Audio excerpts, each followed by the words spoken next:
There's no place like home, sabi nga nila. Ganyan ang naranasan ng isang pamilya from Nevada. Sa pag-uwi kasi sa Pilipinas, mala VIP ang salubong sa kanila.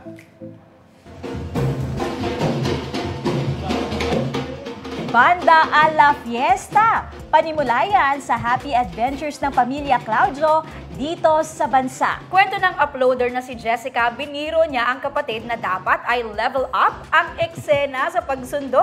Mukhang effective naman dahil napaidak sa tugtog ng banda ang hobby na si John.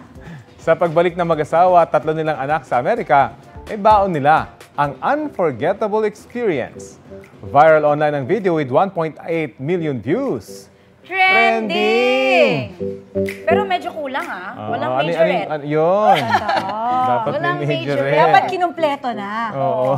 Ikaw ba, Aubrey, anong gusto mo pag uuwi ka? Ay, parang ganyan. Pero kailangan may mga headdress sila. Ayun. At dapat may convoy pa uwi. Ano? Yes. Kapuso, para sa mga maiinit na balita, mag-subscribe sa GMA Integrated News sa YouTube. Sa mga kapuso naman abroad, subaybayan nyo kami sa GMA Pinoy TV at sa www.gmanews.tv.